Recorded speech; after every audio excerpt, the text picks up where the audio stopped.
Hello, welcome to the first screencast on GUIs for MATLAB, and in this screencast I just want to introduce some of the basic design principles that you might be using with GUIs. So in MATLAB it is possible to write GUIs from scratch and do that all within your code, but luckily there exists this neat framework to design GUIs in MATLAB, and it's called Guide. You can launch it in the command window here by typing Guide, or there's this little button up here just called Guide. The window open up on the other screen, but here's what the window looks like when you open that up. So I want a blank GUI. You can save the new figure as something if you like, it doesn't really matter.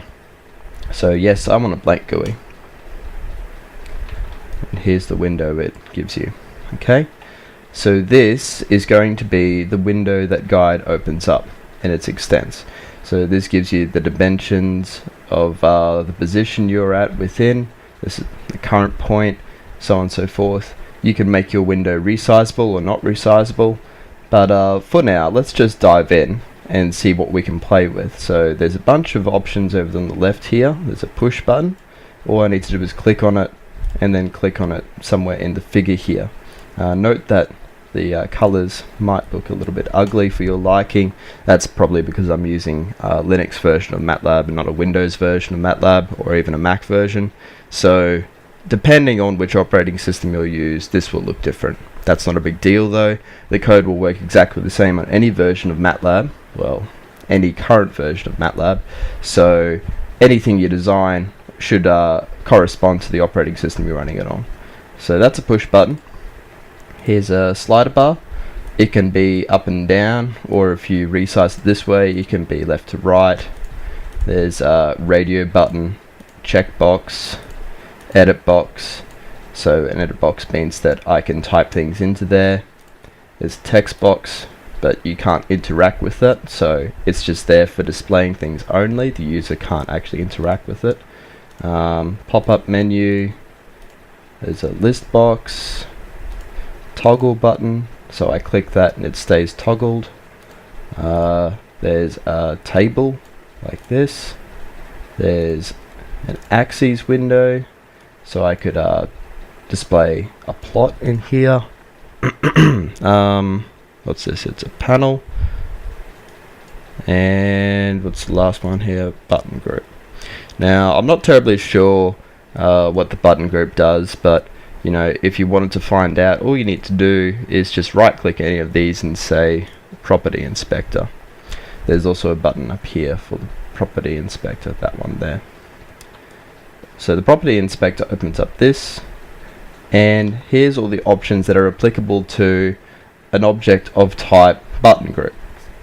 So you can have border type, border width, you can have the font name, the font size, you can have the units of the characters that are used, or something like that. I'm not actually quite sure how this works, but if you wanted to know how exactly any of these options worked, all you need to do is just change them and then see what happens when you run it. But for our purposes, we're only wanting to use basic elements of this designer framework, so things like this shouldn't come into play so much. Let's just focus on getting the basic stuff working. So you can get the position just exactly where you want it. Very important here is that you want to change the tag to something meaningful. So this slider over here might be critical to the figure for the GUI that I'm writing, and I should give it a meaningful name. So I might call that color slider, for example. In the coming examples of GUI screencasts, I'm going to be showing you how to make a so-called color box. Visibility on, so within your code you can turn on the visibility or turn it off, and that will actually reflect what it says there. So basically in your code, if the conditions are right, you might want to make that invisible or turn it back on, or whatever you want to do. So there's that. What else can we do? There is this line function here, which is quite neat. So if you're wanting things to look neat, what you could do is align them vertically no, sorry, horizontally like so. So if I apply that, you'll see that this matched up in line with the leftmost element, and you can distribute them by a certain amount of spacing, so on and so forth. So you can make your GUIs look pretty precisely what you want them to look like. There's an object browser in here which shows you all of your objects.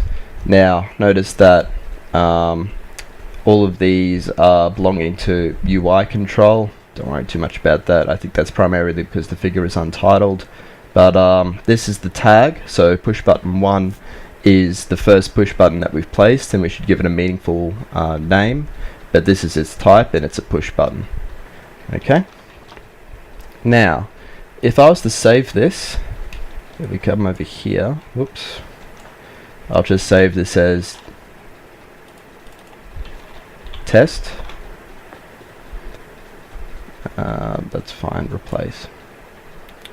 You'll see that MATLAB opens up a whole bunch of code here. I'm just going to move this window over here so it's out of the way for now. This code is what you'll be using to interact with your objects, so on and so forth. So there's a bunch of warnings just about things not being used. Don't worry about it. Now it's worth having a quick look at these comments that it generates for you. H object handle to the figure refers to this function, test opening function. So when the function is executed, when the figure is opened for the first time, H object refers to the entire figure. So when you want to run the figure for the first time, this is where you'll want to put code in. Variable arguments out. I don't think this matters too much, so don't worry too much about this. But here is perhaps where you're most interested in. So push button 1, what should push button 1 do? H object refers to push button 1.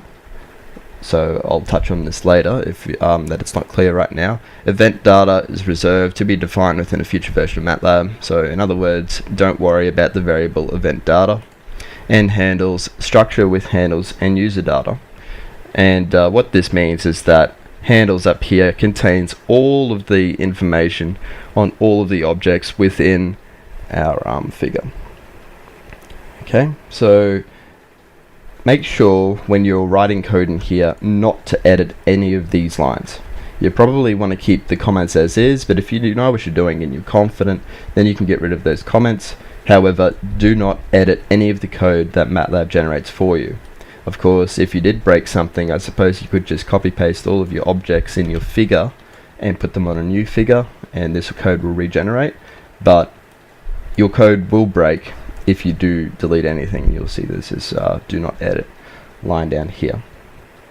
Okay, so that should be enough to start off with, and next I'll be going through an example.